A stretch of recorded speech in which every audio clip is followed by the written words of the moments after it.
현도훈이라는 투수를 어떻게 읽을 것인가? 퓨처스에서 다시 시작하는 일본 유학파의 궤적. 비선형적 커리어의 구조를 먼저 이해해야 한다. 현도훈을 분석하기 위해서는 먼저 그의 커리어 경로 자체가 KBO의 전형적인 선수 육성 루트와 얼마나 다른지를 인식하는 것에서 출발해야 한다. 신일중 졸업 후 교토국제고 규슈큐리스대 일본 독립리그를 거쳐 2018년 두산 베어스에 입단한 그의 경로는 국내 고졸 또는 대졸 드래프트를 통해 유입되는 대부분의 선수들과 뚜렷하게 다르다. 이 차이는 단순한 이력의 차이가 아니라 그가 야구를 배우고 몸에 익힌 환경 자체가 다름을 의미한다. 일본 야구, 특히 고교 및 대학 야구는 KBO 육성 체계와 여러 면에서 다른 철학을 갖고 있다. 정밀한 제구, 다양한 구종의 조화, 타자와의 심리적 밀고 당기기를 강조하는 문화는 일본 야구의 오랜 전통이다. 반면 KBO는 상대적으로 구위와 직구 중심의 피칭을 선호하는 경향이 있었으며 최근 들어 변화하고 있지만 리그 전반의 피칭 문화는 여전히 차이를 보인다. 현도훈이 시속 147km의 패스트볼에 슬라이더, 포크볼, 커브를 조합해 6이닝 이상을 소화하는 피칭 스타일은 단순히 구속에 의존하지 않는 일본 야구적 접근법의 흔적과 맞닿아 있다. 이 점은 그를 평가할 때 중요한 기준점을 제공한다. 구위형 투수가 아닌 구종 배합과 코스 운용으로 타자를 제압하는 유형의 투수라면 퍼포먼스의 부침이 단순히 신체 상태만으로 설명되지 않는다.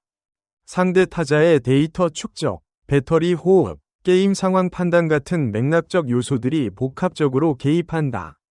2024 시즌 퓨처스 리그에서의 호성적과 2025 시즌의 급격한 부진 사이의 낙차를 이해하려면 바로 이 지점을 들여다봐야 한다.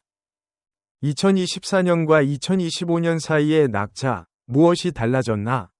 현도훈은 2024 시즌 퓨처스 리그에서 37경기, 평균 자책점 2.60이라는 수치를 기록했다.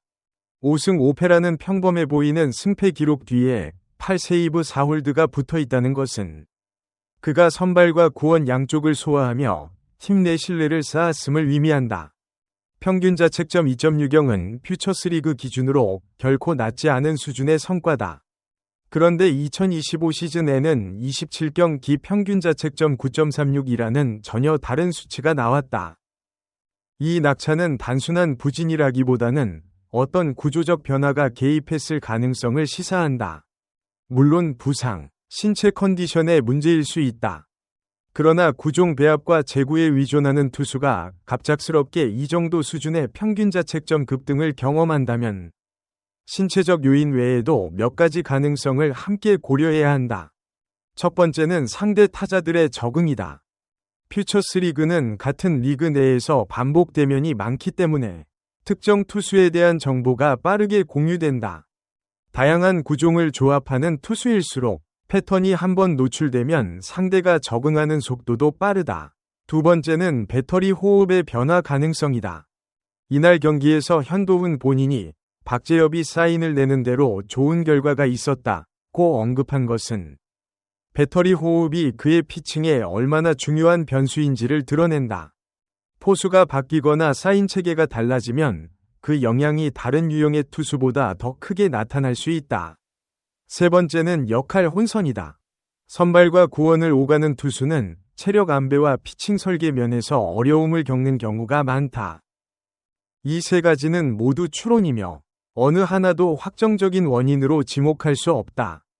그러나 2026 시즌 현도훈의 퍼포먼스를 평가하는 기준점을 설정하는 데 있어 이 물음들은 계속 유효하게 남아있다. 일본 유학파 투수들의 KBO 적응 패턴. 현도훈처럼 일본에서 야구를 배우고 한국 프로야구에 진입한 투수들의 사례는 그리 많지 않지만 몇 가지 반복되는 패턴이 관찰된다. 일본 야구에서 훈련받은 투수들은 대체로 제구 완성도와 구종 다양성 면에서 국내 육성 투수들보다 이른 시점에 완성도 높은 피칭을 보여주는 경향이 있다. 이는 일본 고교 및 대학 야구의 반복 훈련 문화와 제구 중시 철학에서 비롯된다. 반면 KBO 타자들의 신체 능력과 공격적인 어프로치에 적응하는 과정에서 어려움을 겪는 경우도 적지 않다. 특히 일본 독립리그 수준의 타선과 KBO 1군 타선 사이의 격차는 단순히 개인 기량의 차이를 넘어 타자들의 배트 스피드와 파워 전반이 다른 세계라는 점에서 적응에 어려움이 생긴다. 현도훈이 두산에서 롯데로 이적한 배경 역시 분석의 맥락에서 읽힐 수 있다. 두산 베어스는 전통적으로 선발 자원이 풍부하고 불펜 운용에서도 내부 육성 자원을 우선시하는 팀이다. 그 안에서 일본 유학파 우완 투수가 자신만의 역할을 확보하기 위해서는 단순히 퀄리티 이상의 차별성이 필요했을 것이다. 롯데로의 이적은 더 많은 출전 기회를 통해 실전 경험을 쌓으려는 선택이었을 가능성이 높다. 비슷한 경로를 걸었던 투수로는 과거 일본 무대를 경험하고 KBO에 복귀한 몇몇 사례들이 있다. 이들 중 일부는 제구와 구종 배합의 노하우를 살려 2군과 1군 경계선에서 오랫동안 안정적인 역할을 해냈고, 일부는 끝내 1군 무대에서 자리를 잡지 못했다. 이 차이를 결정짓는 요소는 대체로 구위의 한계선에 있었다. 아무리 정교한 피칭을 하더라도 KBO 1군 타자들을 상대로는 일정 수준 이상의 구위가 받쳐주지 않으면 통하지 않는 상황이 반드시 온다.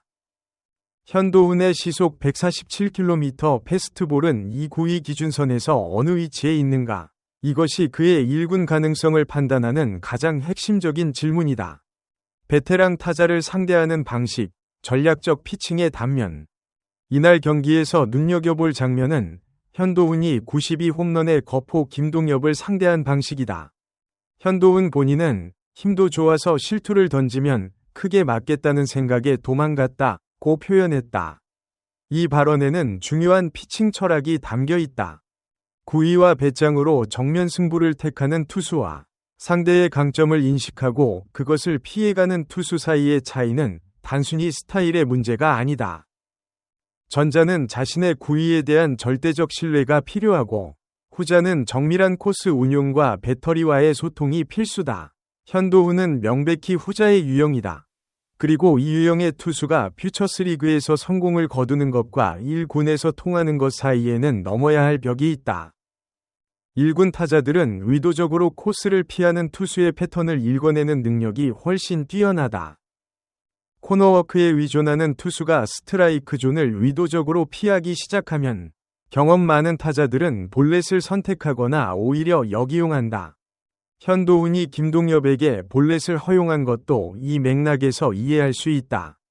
2군 수준에서는 이런 피칭이 통하지만 1군에서는 같은 방식이 오히려 불리하게 작용할 수 있다.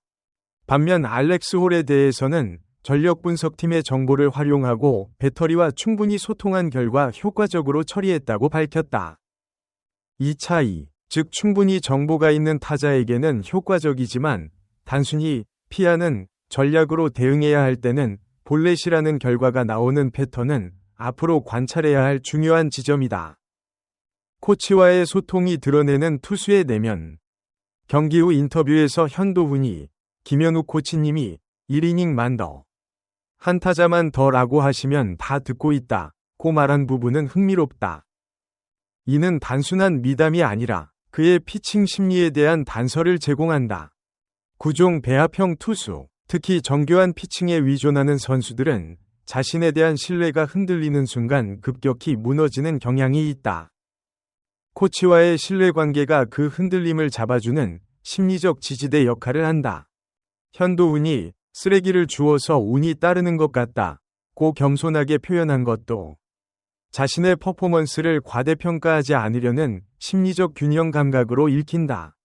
이런 유형의 투수는 지나친 자신감보다 현실적 자기인식이 오히려 퍼포먼스 안정성에 기여하는 경우가 많다.